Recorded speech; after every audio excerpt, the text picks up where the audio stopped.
People shaping it are changing in real time. I'm Robin Young. Follow along on Here and Now, NPR News, weekday afternoons. From 2 to 4 on WTJX FM, your NPR station in the Virgin Islands. Good morning. This is meteorologist Russ Murley with your WTJX local forecast for Friday, January 10th. We'll enjoy plenty of sunshine, seasonably cool today, 78 to 82. North winds as high as 10 to 20 miles per hour. Just a few clouds tonight. There may be an isolated shower, lows 73 to 77. Sunshine, partly sunny at times, 80 to 84 tomorrow. Saturday night, a few clouds, 72 to 76. Sunshine, partly sunny at times Sunday, temperatures 80 to 84 degrees. Rip current risk will be high today, particularly on north-facing beaches. Take WTJX on the go. Check out the WTJX app. It's available for download from the App Store and from Google Play.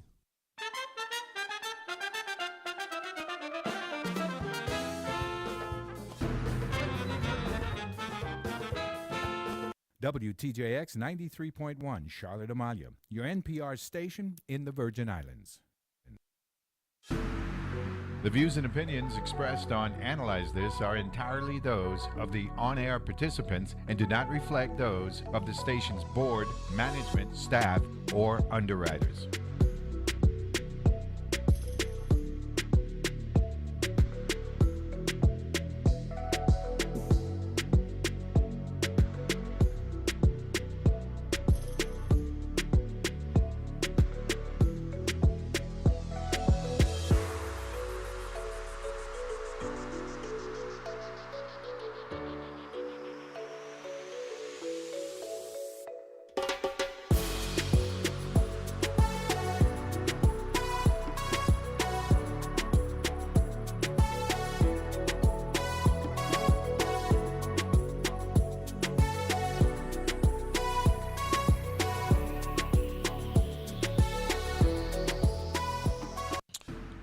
And we're back here on Analyze This. I want to thank Kyle Fleming for joining us. We've had our first edition of the Power Hour for 2025. Looking forward to more spirited discussions, in particular that Synchro part of the discussion that would redeveloping our mahogany trees, the woods and all that stuff, making products. So looking forward to that. Now, we're going to transition. So I was thinking, right, that her last day of work, her last we're blessed, right?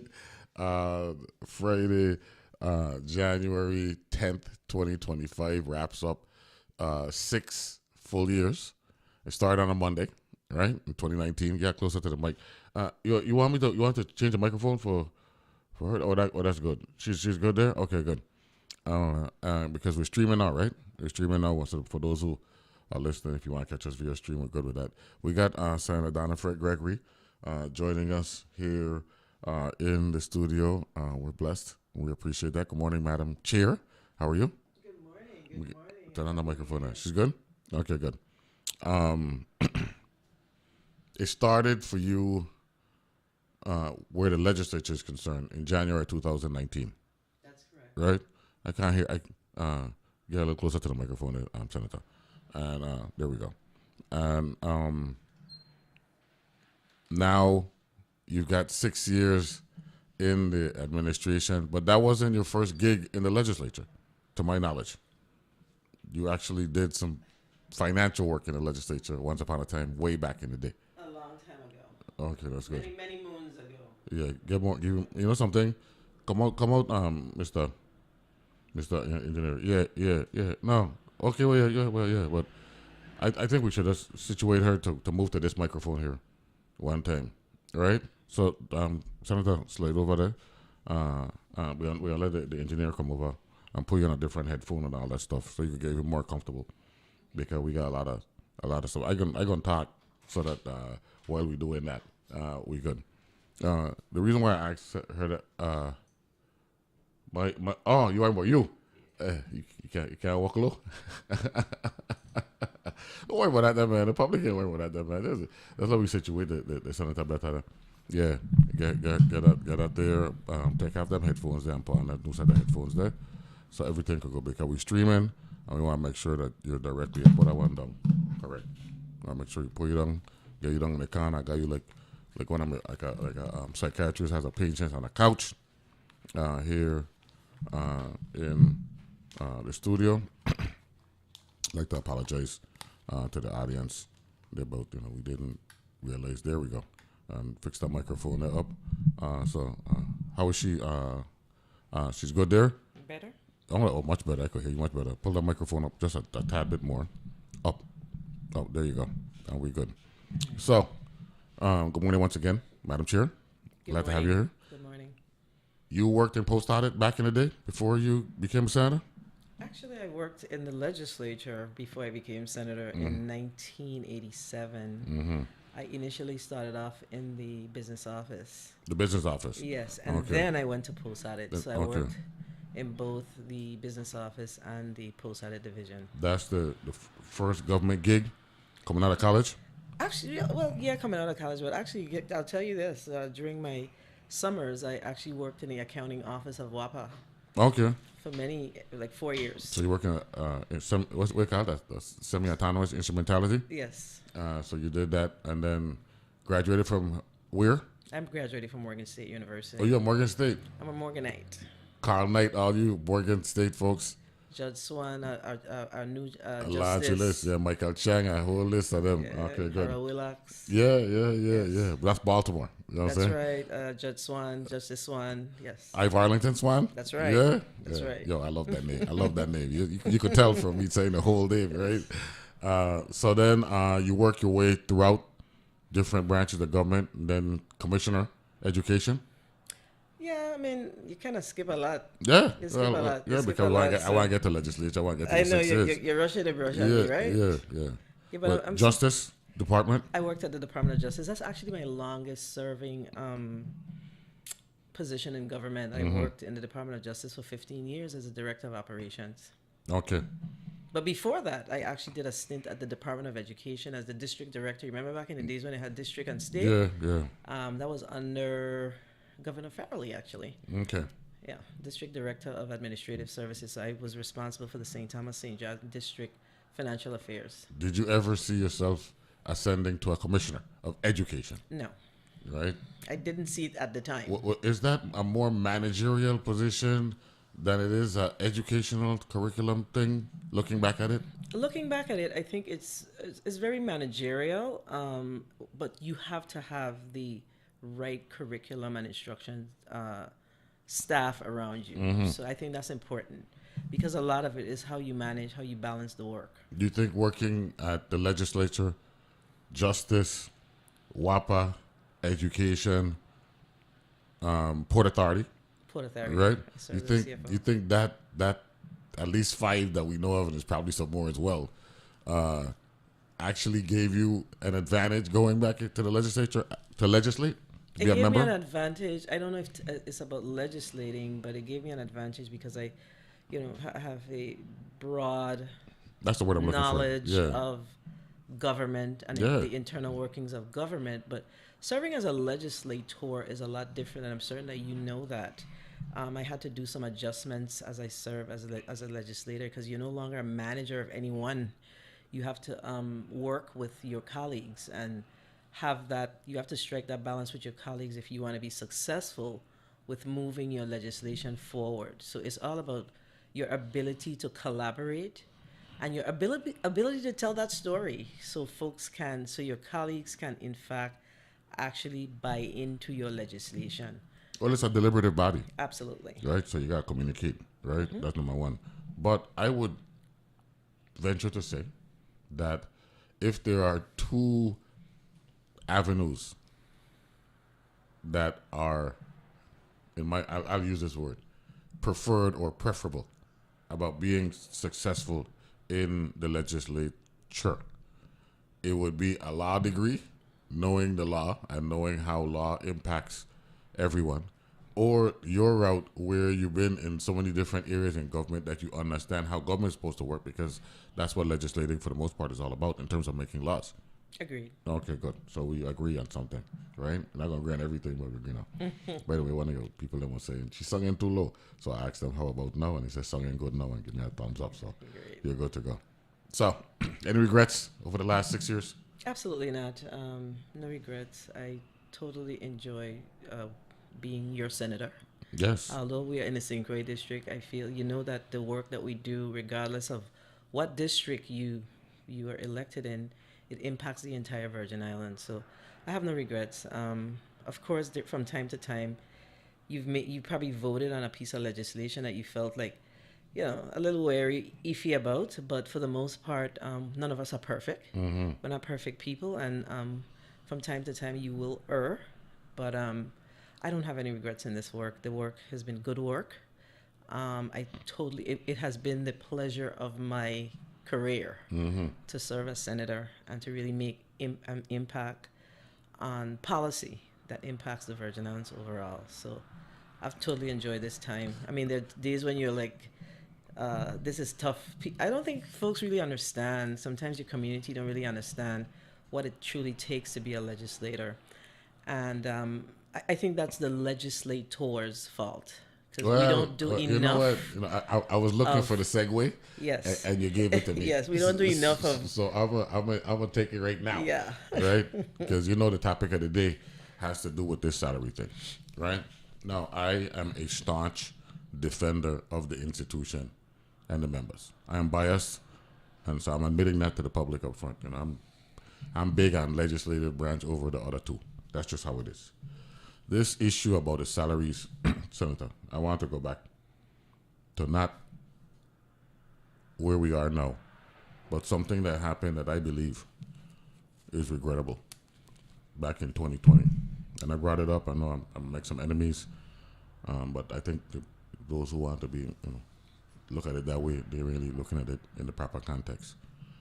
We had a primary election in 2020, and some senators didn't like where they finished in the primary, and they came back and accused the body of knowing that salary changes were going to be in effect for then the lowest paid commissioner.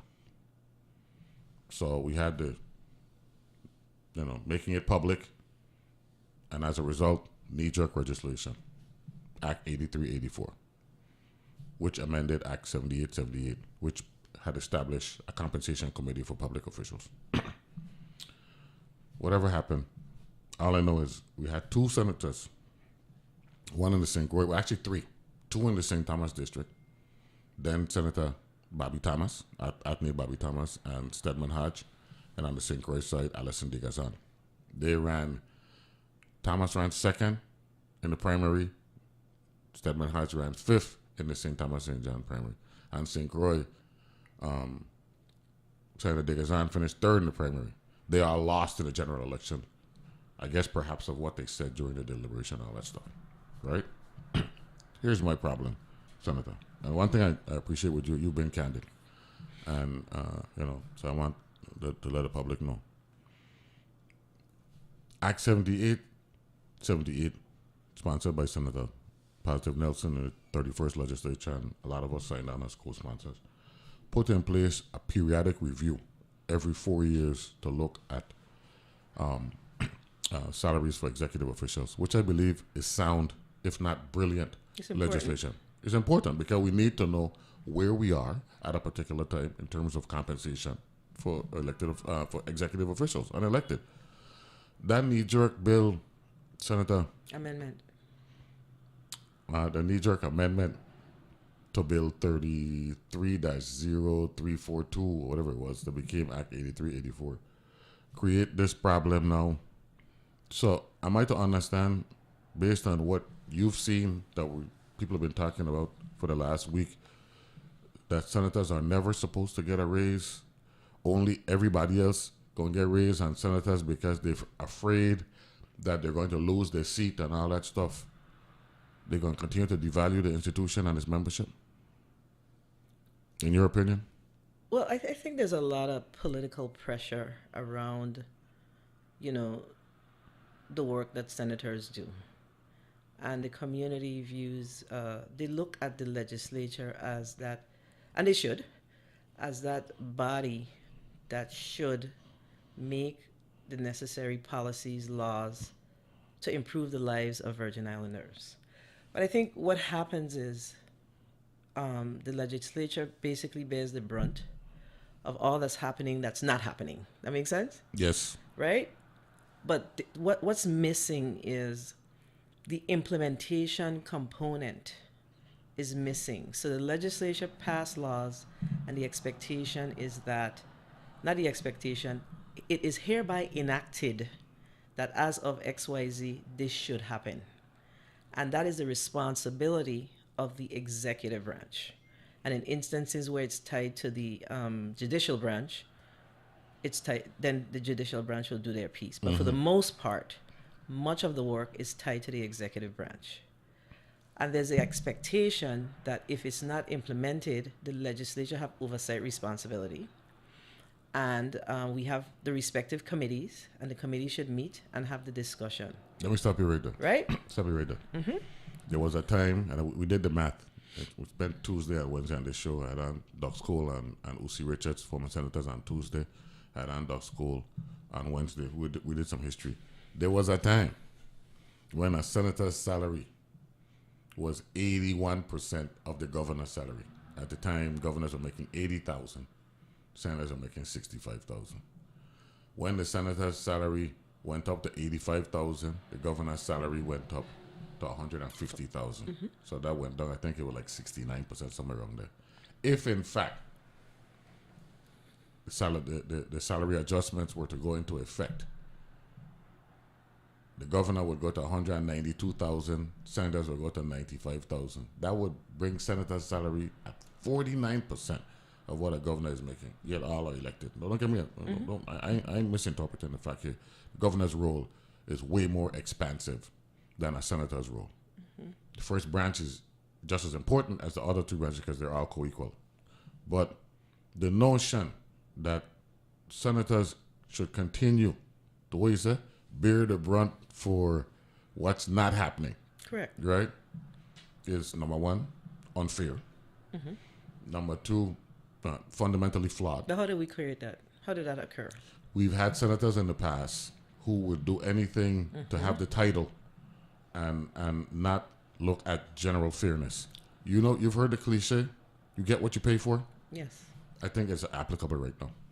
But you asked me a question, and we have to go back to it. You talked about, is it 79? No, 78. 78, the 78, original, right? the original compensation. No, let's talk about 83, 84. 83, 84. Yeah. So 83, 84, an amendment came because there was a lot of rancor at the end of the 33rd? I think 33rd legislature. Well, the rancor, so there was an amendment that was made by two senators, right? The rancor was in between the primary and the general election. Yes. Yeah. These folks brought this legislation or an amendment that created that, and then out of emotions for political purposes. Right. Okay. Well, I ain't going that far. Well, right? I'm gonna say it. So You know why I can say that? Because these salaries were budgeted. They were in the budget that was submitted from back in May. Okay. So let me get my thoughts here. So that created the emotional legislation, if you will, right? That's the emotional legislation. Yeah, man. Because the commissioner of Sports Park was receiving a raise. Yeah. So but there was community outcry about that as well, right? Because now the senators' salaries were tied to that. So the senators at the time said, look, let us keep this process fair. That in their mind, that was a fair process and included in the compensation commission. And as I reflect on it, the compensation commission really isn't a place for you to consider a senator's salary. But when I look at the report, because I think we are conflating the issues, right? When I look, I took some time to read the report after all of this started to blow up the way it did, right? The report is very flawed. Man. The report is flawed. There's something that we have to remember. So before we get to a break, so I don't want you to start there and I go cut you off. Okay. Right? So we're talking with Senator Donna Frett-Gregory on her last Friday, right? Because she's still working up until Monday morning, technically, as a senator representing the district of St. Thomas and St. John. I also want to touch on the fact that she won every election she participated outright. You know what I'm saying? So we'll take a break, come back and break this down some more.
And we're back here to analyze this. We've got Senator Donna Frett-Gregory from the St. Thomas St. John District, who likes to let me know all the time I'm a Virgin Island senator. That's right. She lets me know, but you got every vote that you've ever gotten in the St. Thomas St. John District. So I want you to know that. You know what I'm saying? As someone who likes to look at particulars.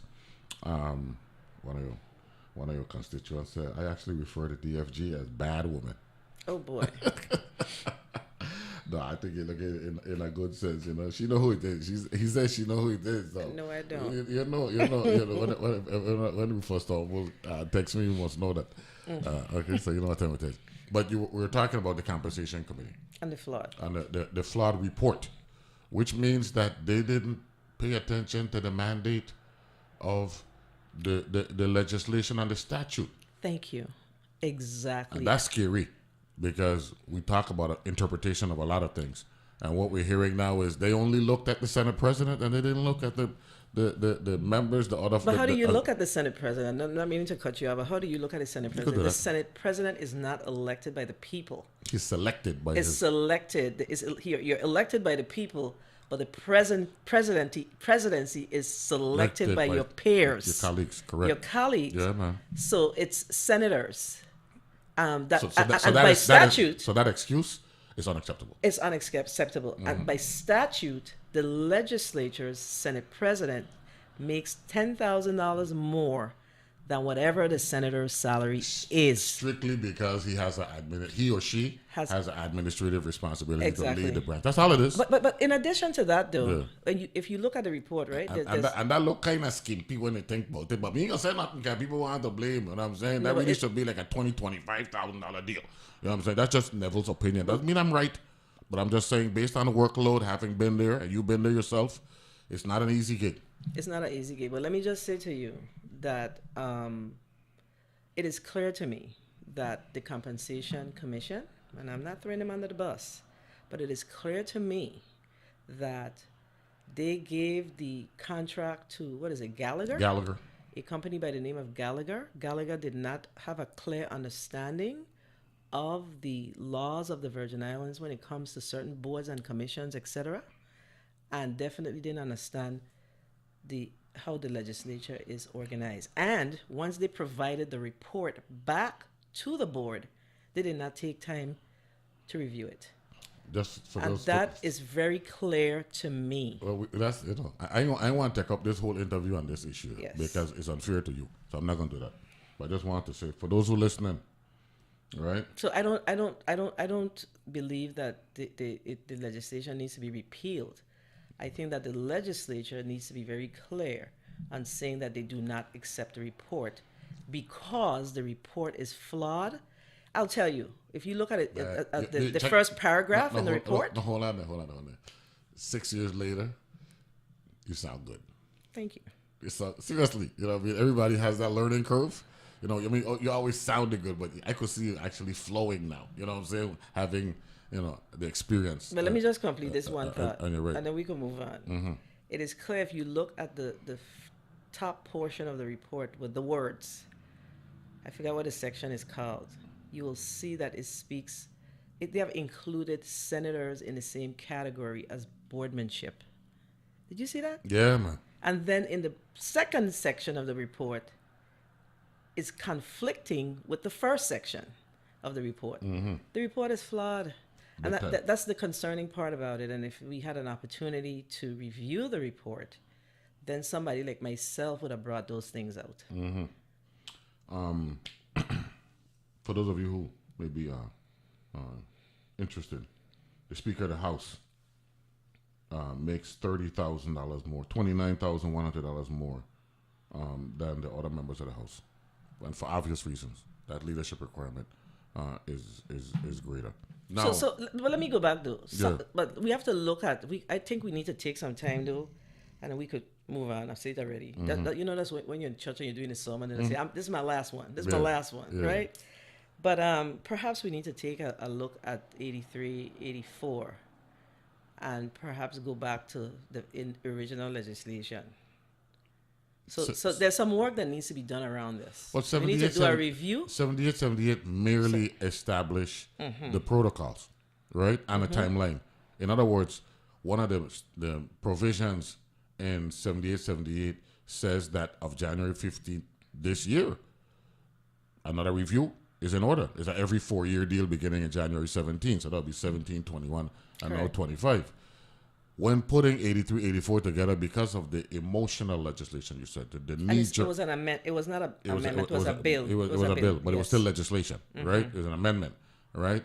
They actually put specific timelines there. May 30th, 2022, the report had to be in and all that stuff. It wasn't funded until September of that year.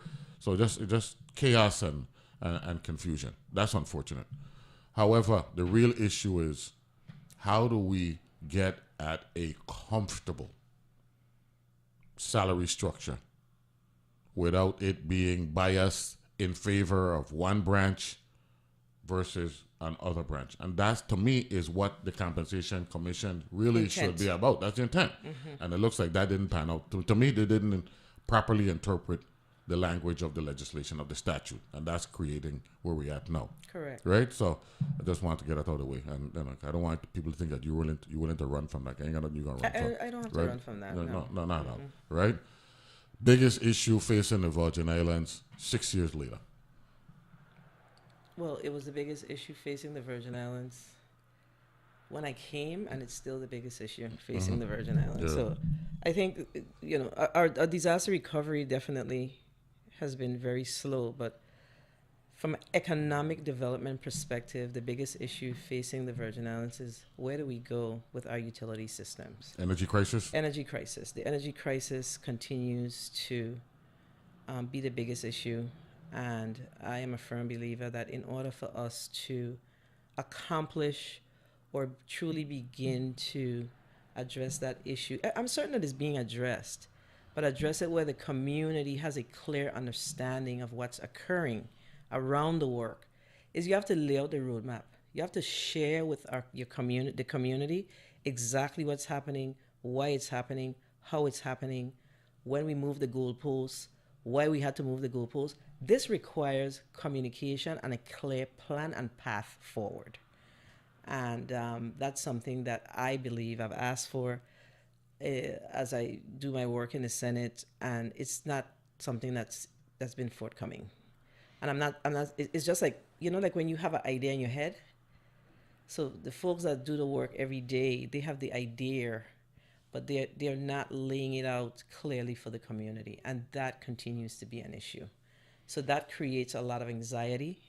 And of course, it is going to create issues for businesses that are interested in coming to the Virgin Islands, because they want to understand, how does this impact my ability to be successful in business here in the territory? So I find that to be the number one issue. So our foundational priority has to be genuinely addressing our energy crisis. Absolutely. That's what I said. Okay. I think that once that's addressed, we will see progress in other areas. You've been as the Commissioner of Education. What's your take on where we are now with respect to education in the territory, specifically literacy? When you curriculum, literacy, all that stuff. Yeah, well, I don't. I served as the vice chair of the committee on education and workforce development in the 35th legislature, and I don't know that we've done enough focusing on the literacy component. I think we've spent a lot of time, and that's a good segue for me. I think we spent a lot of time focusing on windows and doors and bathrooms, and which is rightfully so. But when you do that, you take away from the academic component of why we're here as educators, if you will. Hence the reason why I was very adamant about moving the legislation to create the Bureau of School Construction and Maintenance, because I'm a firm believer that we need to get back to focusing on academic achievement. And our educators need to remain focused on educating our children, remain focused on the curriculum and instruction, remain focused on literacy and numeracy.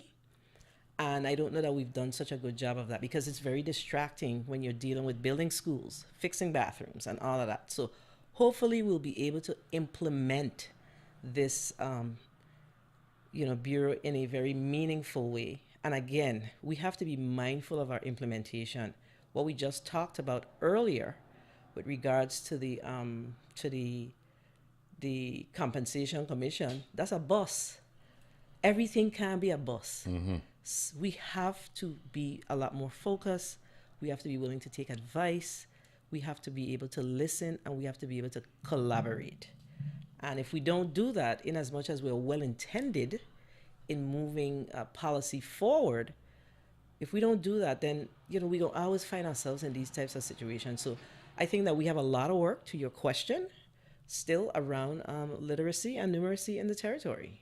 And we have to be more focused on it, and our educators have to be given the opportunity to not be stressed out with worrying about a window need being fixed, school being closed for lack of water, all those different things. It's too much stress that's not focused on the academic component. And then the behavioral issues is another one. Final question, generic response. Were you comfortable with how the scandal at the Shalimari High School was handled? Absolutely not. I just talked about it with a friend of mine this morning. No. Okay, good. So it goes back to what I said earlier. Yeah. We have to do a better job of, if we're dealing with something, let's stay focused on it. Do right by it. We have these. Do right by the children. Right. Do right by the children, the victims. Yeah. We have the meetings, and then when everybody walk away on their own beat. We have to figure out how to hold folks accountable, how to hold ourselves accountable, actually. There we go. You spoke about the recovery. What's your take on our infrastructure as it stands right now? We've had that waterfront development project, which I think is a good step, but I guess there's other phases that's supposed to be coming online soon. What's your take on infrastructure as a senator, as a Virgin Elder, as a Centurion? I think we could do better. I think that our infrastructure, again, it goes back to what I said earlier. We have to be deliberate, intentional about focusing on, if this is what we're dealing with at this time, then we focus on it. I think we need to be doing more work around our infrastructure. But there are things that are important for us to understand as to why, outside of the disaster, because remember, those disaster funds are not going to be available forever. We just floated some bonds for the completion of the waterfront project. We have some Garvey bonds where, when was the last Garvey bond? Before this one? Before the recent reprogramming. Correct. That was the 52%, 52.5% for St. Croix, 47.5% for St. Thomas. So let's talk about those projects. Those projects, some of those projects are not done yet. They ain't even started. Yeah. So how do we, we have to figure out, we have to be deliberate about getting those projects done. If we have folks on the ground here that we're not able to get the projects done based on our capacity, and when I say capacity, I mean available resources, then we have to look externally so we could get the projects done. But we can't be moving into a new Garvey bond issuance when we have the old projects, some of the old projects still not completed. But doesn't it cycle back to the same thing we were talking about earlier in the discussion, where the public is led to believe that the legislature is supposed to be blamed for everything when the legislature already did what they're supposed to do. Absolutely. And people are supposed to deliver after the legislature appropriates monies? Yes. But we have to apply pressure, though. That's why we have committees. Oversight. What gets monitored gets done. Performance and education still needs to happen at the agency level. Yes, it does. The legislature is in the appropriation business, yet the legislature gets blamed for everything. Yeah, you can't run a day-to-day operations of a department or agency. That's why the commissioner comes before the legislature, and we vote them up, and they're to do the job. But they also need to have a charge. What is it that you're responsible for doing for the next 4 years? Public safety. What's your take on that? Public safety is, we've changed commissioners how many times in this administration? This is the third commissioner. Third commissioner. Villanor, Martinez, Mr. Brooks, right? Mr. Brooks. Yeah. Public safety remains a challenge. Again, I see where there's a need for assistance. we need assistance. Let's just keep it real. We need assistance. We're seeing a smaller, we just had 2 graduations of new law enforcement individuals, but we are seeing, our I don't know how well we do it with our succession planning. We're seeing folks that are retiring, and are we passing on the knowledge? Are we solving crimes? What's the percentage of crimes that we're actually solving in the territory? When we ask for that information, it's very difficult to get the data. So while the legislature does its work with requesting the information, we talk data driven, but we are not so data driven. We are not collecting data in the way that we should be. You, I believe it was your presidency where on day one, you passed agriculture plan. That was in the 34th or this legislature, the 35th. Well, actually, it was done in the 30. I was a prime sponsor of the agriculture plan, so I passed that measure in the 34th legislature and in the 35th. The 35th. We had forgot to lay out the funding, and that was one of the first bills that we passed in the 35th legislature to lay out the funding for the agriculture plan.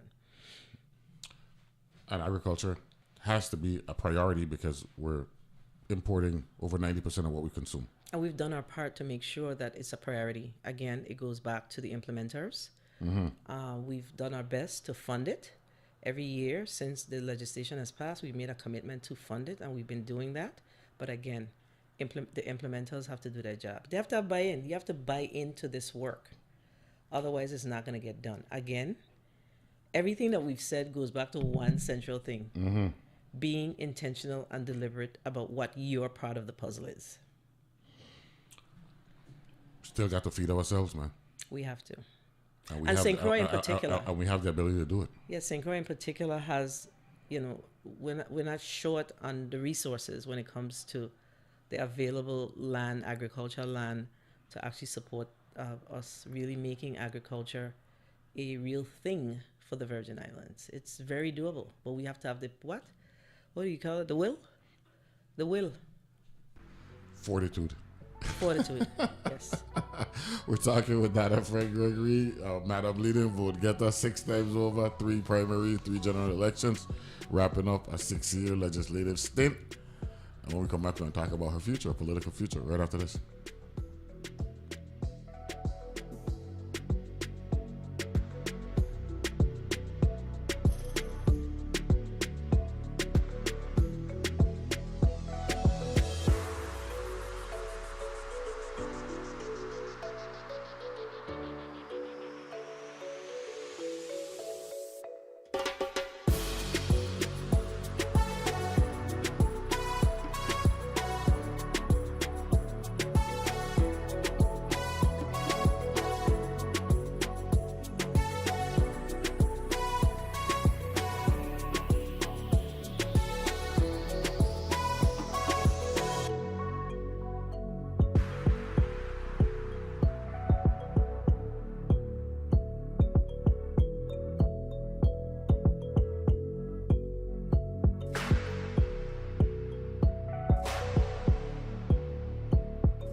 And we're back here and analyze this. Me and one of my schoolmates going at it here via text talking about Senate salaries and all that stuff.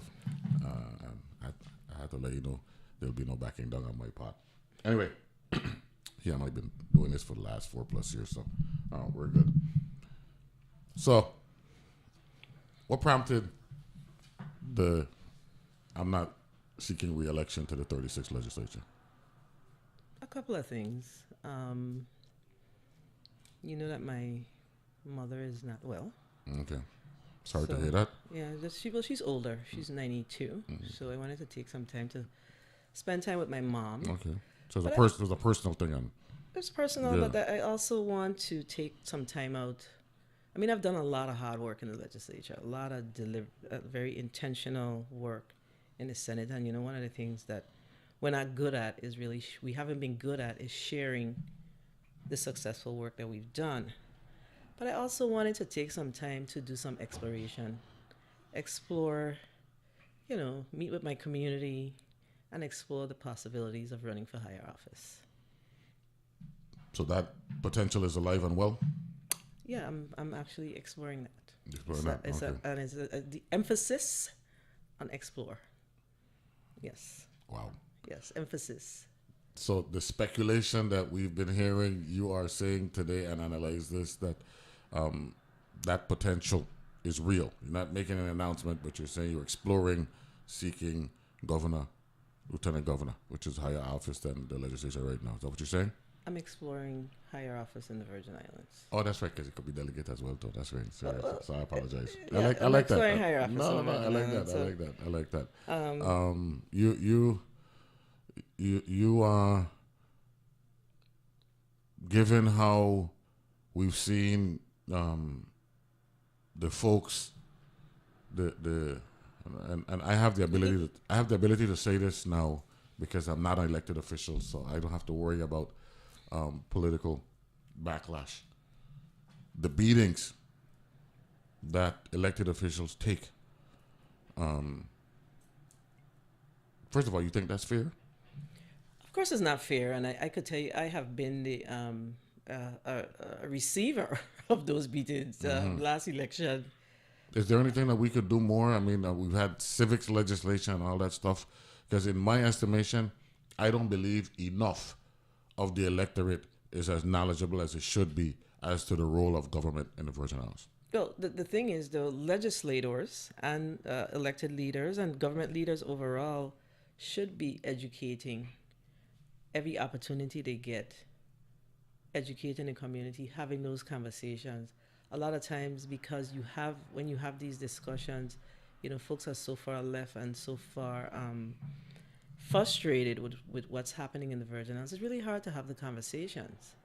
But you ask a question about whether or not it's fair for the type of beaten elected individuals who are seeking political office get in the Virgin Islands. It's not.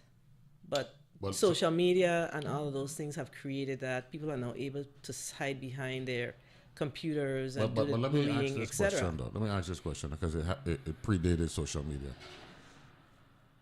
We've had elected officials, and it's not limited to the Virgin Islands. I don't want the public to think I'm just knocking our own, who are strictly in the business of saying whatever it takes to get reelected, even if they know that what they're saying is not in the best interest of the people of the Virgin Islands, but they know that public sentiment will weigh favorably on that position. How do we go about balancing what should be 100% truth, 100% conviction versus 100% politicking, and 100% going with whichever way the wind is blowing? That's a moral compass issue. It's a moral compass issue. I saw that permeated throughout this whole discussion that we had just this last week. This week, yeah. It's today's Friday. That's right. I'm trying to hold the time, man. That's what it is. Yes, but yeah, it's a moral compass issue. You have to, within yourself, be able to determine what's important to you and what's important to, your integrity when you have these discussions. And I always say and have conversations with my family and, folks who are in my inner circle about the fact that one of the things that truly, truly troubles me is when constituents come to have conversations about things that we know are truly not the case, so that's not the way it should pan out or be laid out, if you will, and elected leaders agree with them. Instead of saying to them, I just had this conversation, I gotta watch you and you're listening to me. I just had this conversation about that it's okay to... You know that I'm a veteran in the legislature compared to you. You're still an apprentice. I know, but it's okay to say to folks, well, I hear you, but let's look at it this way. We don't do that. Not me, I'm not one. I tell folks very straight up, look, I think we should look at it this way, and this is why. Many of us agree and create a lot of what we have in our society, in our community right now. We are the reason for the season. We are. And we have to take responsibility for it and figure out how to correct ourselves. Well, Dux and I were speaking about this on Wednesday. The unicameral nature of the legislature, coupled with the fact that we don't have municipal government and all these responsibilities that fall on being a senator. Can't blame the public if they don't have those levels of people to talk to, and the only person, that's why uni mean, singular, one, is the legislature. In fairness to the voters now, right? So you're saying when they come to you, they need to know how government is structured. You gotta be honest with them and let them know, even though I listening and talking to you because I'm not gonna run you out of my office because you're still my employer, that's not my job. Well, my job is to refer and to find out what's going on, but I don't pave road. I don't walk in the operating room. You know what I'm saying? I legislate. But they call us for everything. And because of the unicameral nature, and that's something that I'm glad that you brought that up. I know we probably run out of time, and we're really not here for that. But that's something that did not come out in all of this conversation that we had this week. That's when we right. compared the legislature of the U.S. Virgin Islands to legislatures in, give me a state. California. The biggest one. Yeah. They have a state. They have a bicameral. They have a bicameral legislature. They got assembly. They got a Senate. What have you? And it's the same 24 hours every day. Exactly. That's something I try to tell people. Regardless of how big a state is, how populated it is, you still only have 24 hours every day. 4 or 8 hours a work day and all that stuff. But we don't do a good enough job of explaining to our community, because in all of that discussion, that didn't come out. And that's an important part of the discussion. Critical part of the discussion, because then again, it goes back to what you talked about earlier about civics. That's right. We need to understand our civics, and then we look at things a lot differently. Let me ask you this question. I know, we're still relatively young, even though we're, children of the 60s, right? Are you looking at identifying potential leaders going forward? You have to. We have to. We have to identify. I think that's one of the things that are those that came before us. You've been listening to me, Yes. Maybe those that came before us, they didn't do such a good job. I just had this discussion this week with Madam Russell. Just this week. They did not do a good job. They kept us in our place. Stay there until we're ready for until we're done. Yeah, man. That's what they did. And we cannot be the generation. We're paying the penalty for that. Correct. We cannot be the generation that follow that lead. We have to do better. So I absolutely agree with you. Good. Yes. The judicial branch, you did some work, and you said the main part of your executive branch work was with the Department of Justice. We had a high-profile case that was not beneficial to us, is not beneficial to us, and will not be. What can we do in terms of the Justice Department and our oversight responsibilities to protect that travesty with respect to St. James Island and what took place over there from potentially happening again? In other words, eyes in the skies, can we put more infrastructure in place, do things, instead of just worrying about ourselves and in the process dealing with collective embarrassment down the road? Well, I think we have the infrastructure in place. Okay. I think that we have to care. We have to stop turning a blind eye. I think that's what it is. I don't know that we don't have infrastructure. I think that we have this thing here in the Virgin Islands, so we like to what you call it, drink water and mind your business. Which minding business is an excellent thing.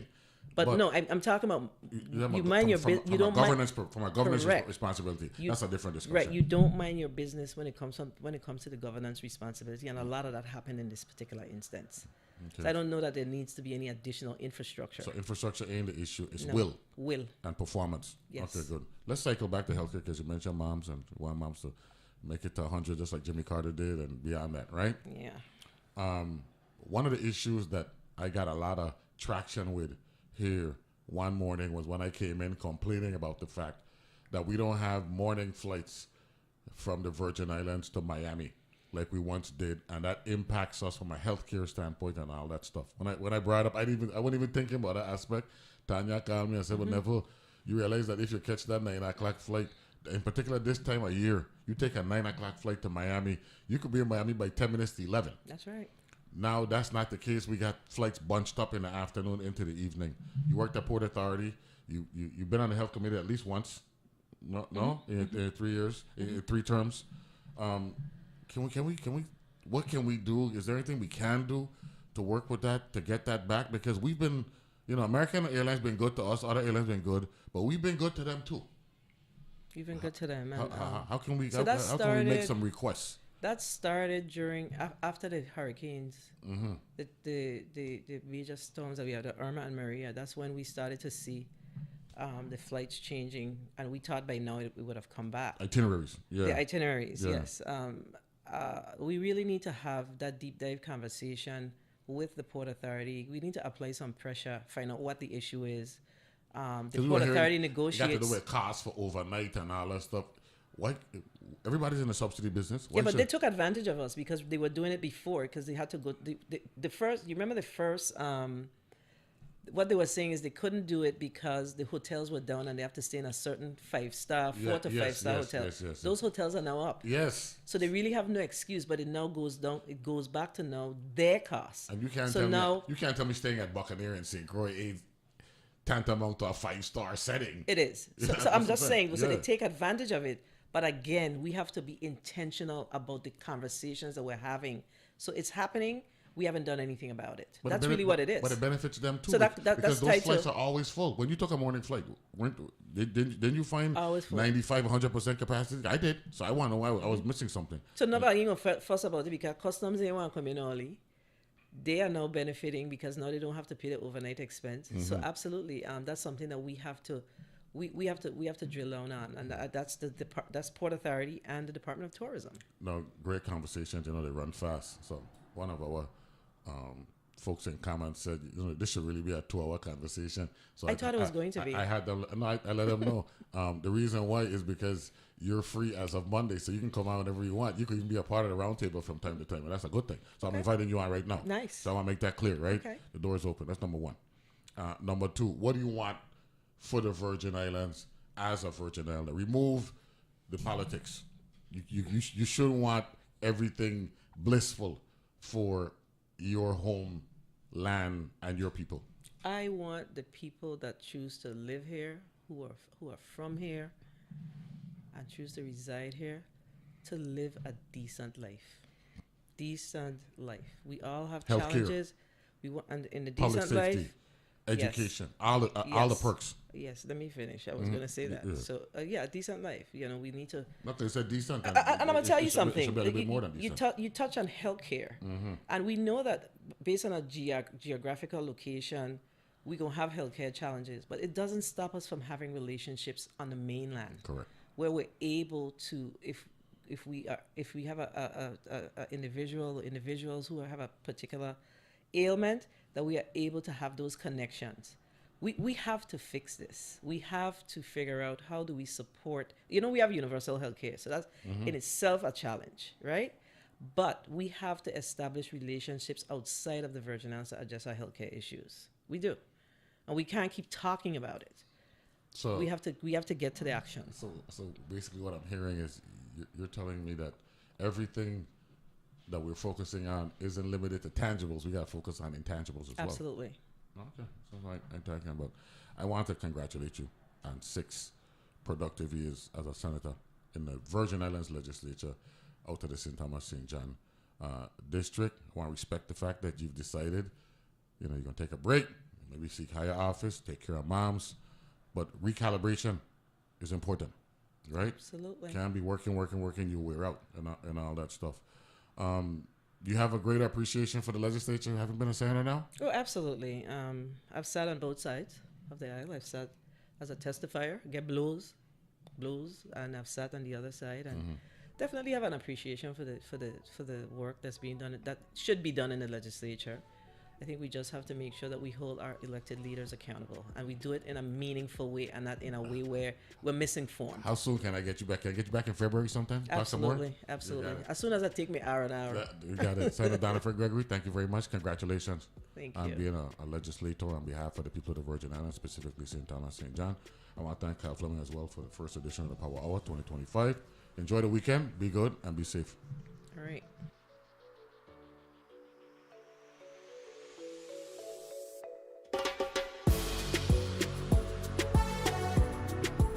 The views and opinions expressed on Analyze This are entirely those of the on-air participants and do not reflect those of the station's board, management, staff, or underwriters.